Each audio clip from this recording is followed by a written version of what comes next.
Good morning.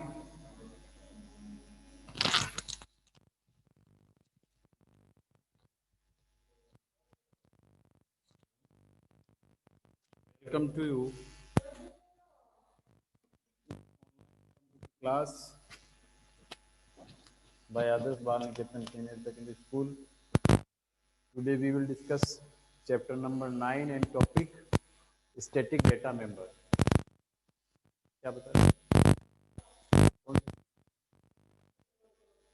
तो purchase कर लो। आ रही है बुक तो आ रही है, चेंज थोड़ी हुई है। वो तो लास्ट ईयर वाली तो बुक है। नहीं नहीं बहुत मिल रही है, मैं दिला दूंगा आज ही। उस पे सुभाष बुक डिपो पे किसी पे भी ले लो, तो सब पे मिल रही है जाकर। ये है IT and P second, information technology and programming second इसमें। हाँ, तो देखो इससे पहले हमने स्टैटिक डेटा मेंबर से पहले स्टैटिक कल इसका जो बेसिक था जो वो हमने पढ़ लिया था कि किस तरीके से स्टैटिक डेटा मेंबर का क्यों यूज करते हैं, और जब इसका यूज करते हैं तो प्रोग्राम पर नॉर्मल जो डेटा मेंबर होता है और जो स्टैटिक डेटा मेंबर होता है उसमें प्रोग्राम पर क्या फर्क पड़ता है और किस तरीके से इसका यूज किया जाता है। ये बेसिक मैंने आपको कल बता दिया था। आज हम सीखेंगे इसका प्रोग्राम, और प्रोग्राम के थ्रू भी इसको सीख लेते हैं, बढ़िया से समझ लेते हैं। तो स्टार्ट करते हैं प्रोग्राम। तो प्रोग्राम को स्टार्ट करने के लिए क्या लिखेंगे? Hash include IOSTREM stream dot H, और दूसरी हेडिंग लगाएंगे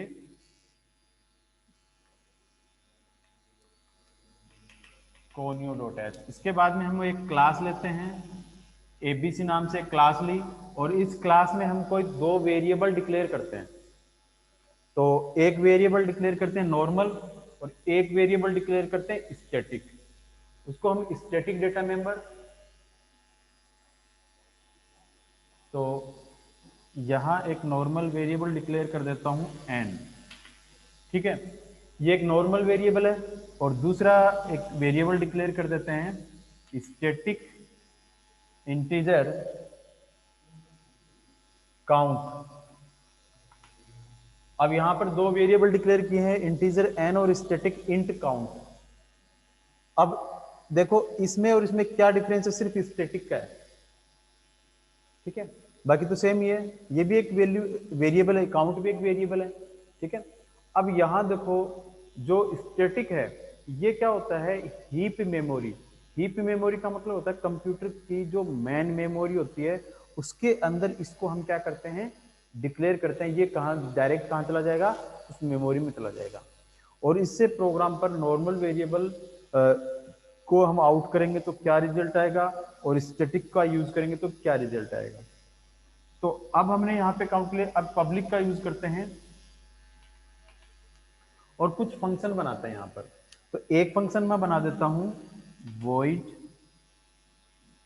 गेट वेल, और इसमें एक इंटीजर टाइप का वेरिएबल डिक्लेयर कर देते हैं, और इसको प्रोटोटाइप कर दिया।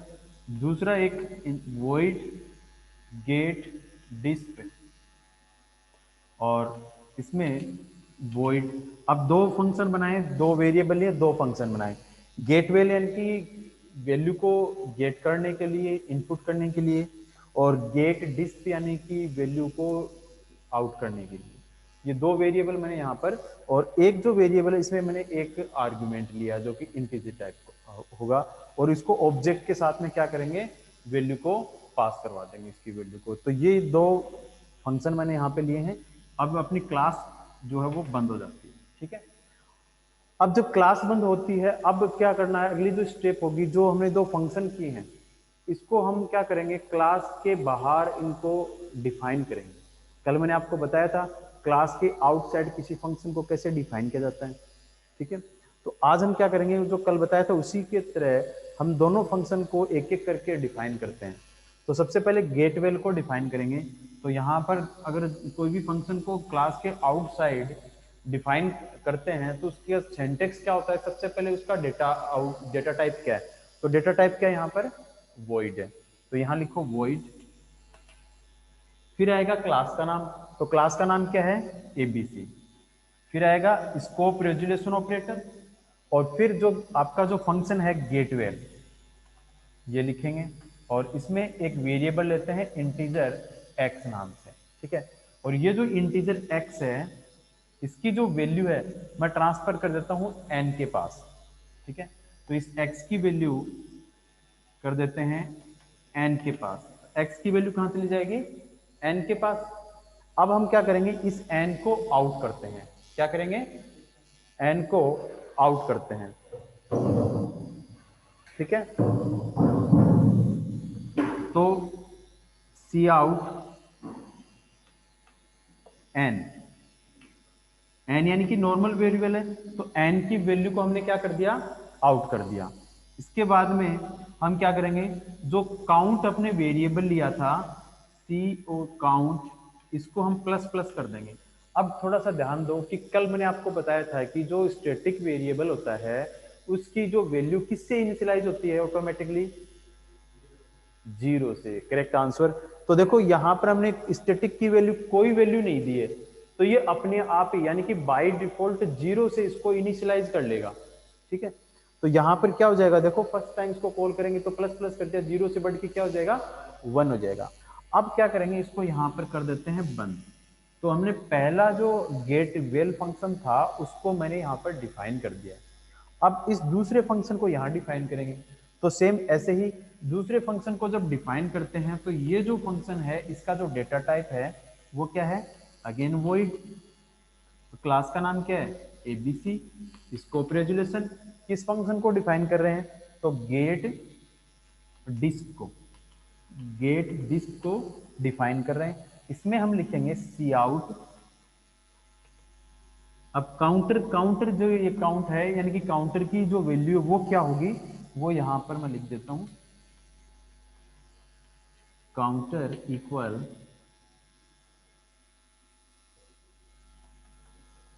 काउंट, यानी इसमें जो ये क्या काम कर रहा है, इसकी वेरिएबल की जो काउंट की वैल्यू है उसको प्रिंट करवाने के लिए हमने गेट डिस्क नाम का जो एक फंक्शन डिफाइन किया है। अब दोनों फंक्शन को मैंने यहाँ पे क्लास के आउटसाइड, क्लास के अंदर दो फंक्शन लिए, दोनों फंक्शन की डेफिनेशन मैंने यहाँ पर लिख दी है। अब हम मेन प्रोग्राम स्टार्ट करते हैं। तो मेन प्रोग्राम यहां से स्टार्ट कर लेते हैं, कंटिन्यू अपना प्रोग्राम वॉइड मेन से। हाँ सॉरी, इससे पहले क्या होगा, ध्यान देने वाली बात है कि स्टैटिक मेंबर, ये जो स्टैटिक मेंबर होता है ये क्या होता है, डायरेक्ट मेमोरी में स्टोर किया जाता है। अब यहां डायरेक्ट जब मेमोरी में स्टोर करेंगे तो इसको भी इन फंक्शन के जैसे ही बाहर डिफाइन करना पड़ेगा, यानी कि नॉर्मल वेरिएबल को डिफाइन करने की जरूरत नहीं होती, बट जो स्टैटिक टाइप का जो वेरिएबल है उसको भी हमें जैसे फंक्शन को डिफाइन किया है वैसे इसको भी डिफाइन करना पड़ेगा, नहीं तो एरर आएगी, क्योंकि ये इसका एक तरह से मेंबर नहीं होता, तो इसको डिफाइन जरूर करना पड़ता है हमें।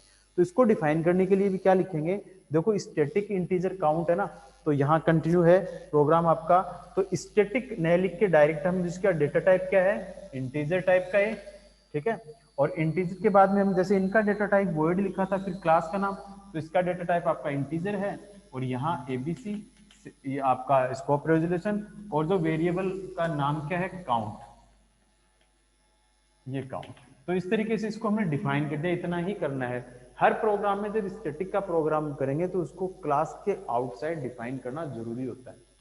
अब क्यों जरूरी होता है, मैंने बताया कि इसको मैन मेमोरी में हम उसको डायरेक्ट स्टोर करते हैं, तो इसलिए यहाँ पर इसको डिफाइन करना जरूरी होता है। अब देखो नेक्स्ट, और इसके साथ में अगर मैन मेमोरी में इसके कर देंगे तो इनके जो भी ऑब्जेक्ट हैं वो इसकी एक कॉपी, यानी ऑब्जेक्ट को जो मेमोरी मिलेगी वो सारे ऑब्जेक्ट एक ही कॉपी को शेयर करेंगे, इसकी जो कॉपी होती है एक ही होती है कॉमन, और उसी को सारे ऑब्जेक्ट क्या करेंगे, शेयर करेंगे।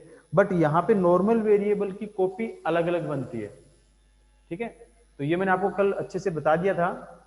अब हम पढ़ेंगे आगे जो टॉपिक है वो है इस मेन प्रोग्राम का। मेन प्रोग्राम को स्टार्ट करते हैं वॉइड मैन से।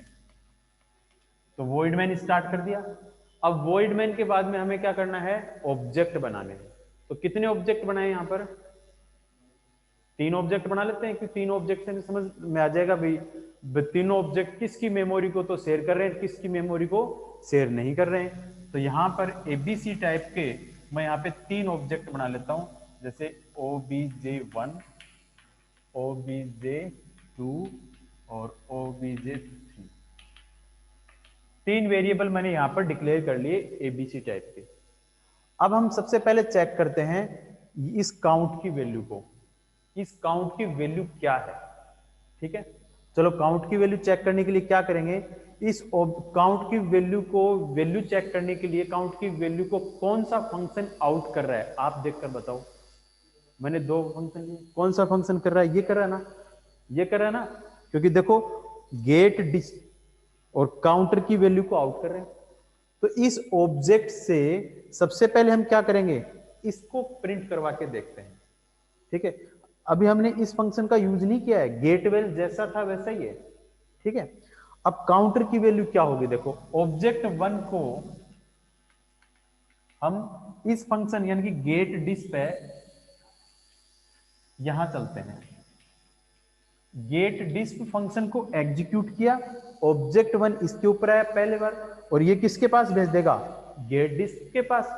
और यहां पर क्या स्टेटमेंट मिल रहा है, काउंटर इक्वल काउंट। ठीक है, तो काउंटर इक्वल तो क्या आपका जो इसका आउटपुट होगा वो क्या होगा, देखो यहां लिख देता हूं। सबसे पहले जो आउटपुट होगा इसका काउंटर इक्वल, अब इक्वल काउंटर की वैल्यू क्या है, काउंटर की वैल्यू क्या है, देखो यहां पर क्या वैल्यू है, 0 ही तो है, अभी इसको हमने इंक्रीज नहीं की है, कोई वैल्यू चेंज नहीं की है, तो काउंट की वैल्यू देखो कुछ भी नहीं है, कुछ भी नहीं है ना। बट अगर स्टैटिक टाइप का होता है तो ऑटोमेटिकली बाय डिफॉल्ट 0 इसकी वैल्यू होती है, तो 0 वैल्यू होती है, तो पहली बार हमने इसकी वैल्यू को डायरेक्ट यहां पे शो किया है, तो वैल्यू क्या आ जाएगी, यहां पर 0 प्रिंट हो जाएगा। ठीक है, अब दूसरा जो ऑब्जेक्ट है इसका यूज करते हैं, ऑब्जेक्ट 2 डॉट गेट डिस्प, और ऐसे ही तीसरे ऑब्जेक्ट को भी इस फंक्शन को एग्जीक्यूट करवाते हैं जो कि आपका गेट डिस्प है। इस गेट डिस्प को ये दोनों बार दूसरा फंक्शन जाएगा इसके पास, तो इसको वैल्यू क्या मिलेगी, वो 0 मिलेगी, क्योंकि हमने सेम ऐसे ये इक्वल 0 फिर तीसरे 0 0 0 इस तरीके से प्रिंट हो जाएगा। ठीक है, अब यानी कि पहली बार हमने ये क्यों किया, ये चेक करने के लिए कि काउंटर जो वेरिएबल है, जो स्टैटिक डेटा मेंबर है, यहां पर स्टैटिक डेटा मेंबर ये है। ठीक है, इसकी वैल्यू क्या है, तो हमने 0 0 इसकी वैल्यू देखी। अब हम क्या करेंगे, जो दूसरा जो फंक्शन हमने यूज किया है, कौन सा, गेटवे, इसका यूज करते हैं अपन। इसका कैसे यूज करेंगे, जो ऑब्जेक्ट 1 है, जैसे ये गेट डिस्प को कॉल किया था वैसे ही इसको कॉल करेंगे, तो ऑब्जेक्ट 1 को फिर से यूज करते हैं, और ये किसको कॉल करेगा, गेट वेल को, गेट वेल को कॉल करते हैं। गेट वेल के साथ में यहाँ पे एक आर्ग्यूमेंट भी सेंड करना है हमें, तो यहाँ पर एक 100 नंबर यानी कि ऑब्जेक्ट डॉट गेटवेल 100, तो ये किसके पास जाएगा, इस गेटवेल को कॉल करेगा, और इसको कॉल करेगा तो ये तो प्रोटोटाइप है, बोला कि भाई नीचे जा, ये मेरी डेफिनेशन है, तो डेफिनेशन को एग्जीक्यूट करेगा। यहां पर एक आर्ग्यूमेंट है x, ये बोला कि x की वैल्यू भी साथ में लेके आए हूं, तो ले ले, तो ये किसके पास में ट्रांसफर हो जाएगी, x के पास में, तो यहां पर आ जाएगा 100 यानी कि 100, x की वैल्यू हो जाएगी 100। फिर देखो इसकी डेफिनेशन में चलते हैं। ठीक है, तो यहां x की वैल्यू किसके पास ट्रांसफर हो जाएगी, n के पास, तो x इसके पास में इसको ट्रांसफर कर दी, n की वैल्यू हो गई अब 100।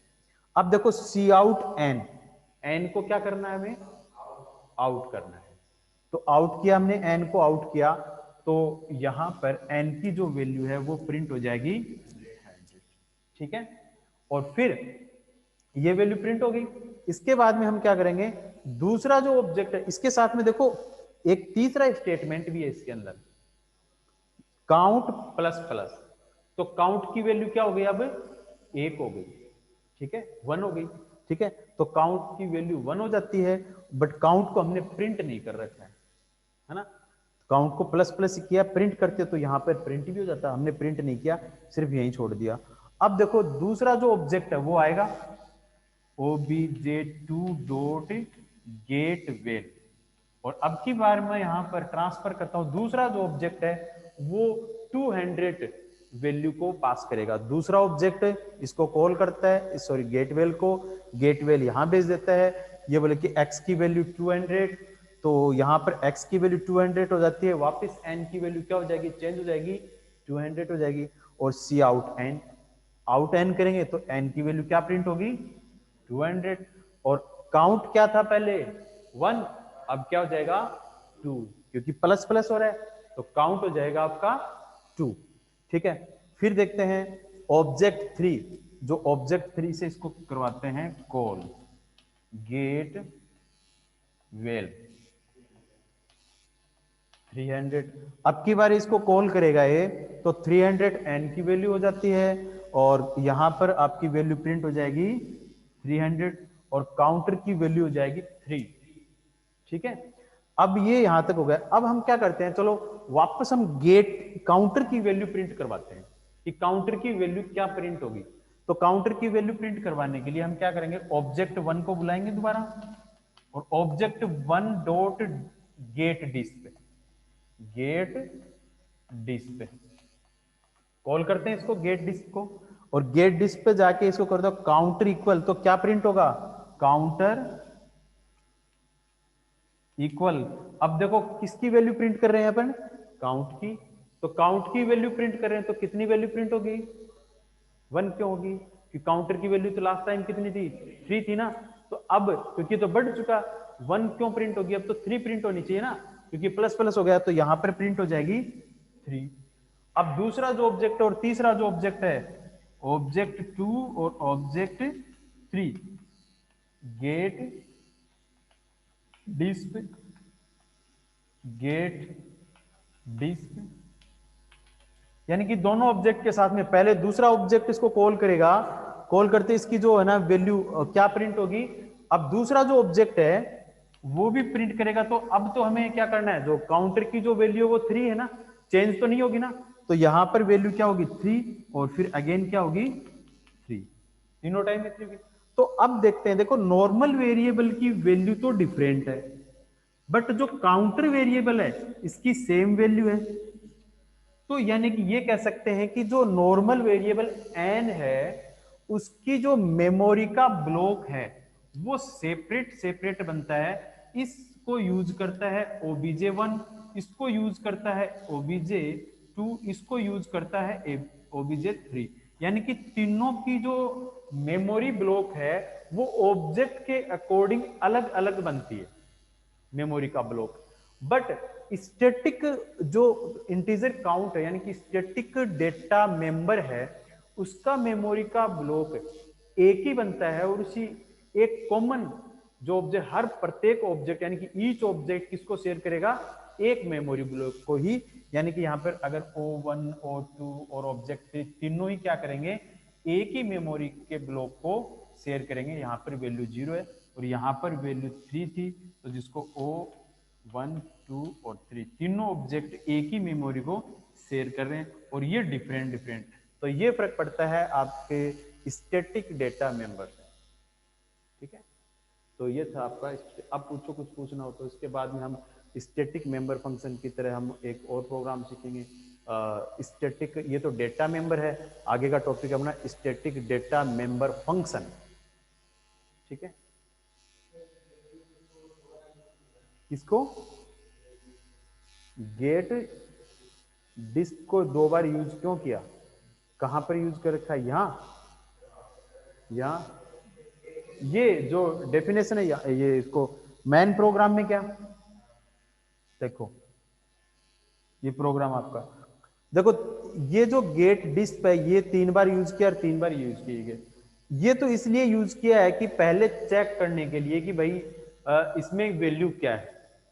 तीनों टाइम तीनों ने चेक करके आए, तीनों ऑब्जेक्ट देख के आए कि 0 ही है वैल्यू, क्योंकि हम पढ़ क्या रहे हैं, स्टैटिक डेटा में। यानी कि कोई कार्रवाई करने से पहले इसको चेक किया, फिर कार्रवाई की, फिर चेक किया। यानी कि पहले भी इसकी वैल्यू तीनों की सेम ही थी, अब चेंज होने के बाद में भी तीनों की वैल्यू सेम है। बट बीच में हमने इसको गेट वेल को यूज इसलिए किया है, देखो तीनों की वैल्यू डिफरेंट मिलेगी आपको, बट देखो इसकी वैल्यू पहले भी 0 थी और इसकी वैल्यू तीनों के अंदर ही 3 है, इसलिए यहां पर 2 बार यूज किया है। यानी कार्रवाई प्रोसेसिंग करने से पहले और बाद में।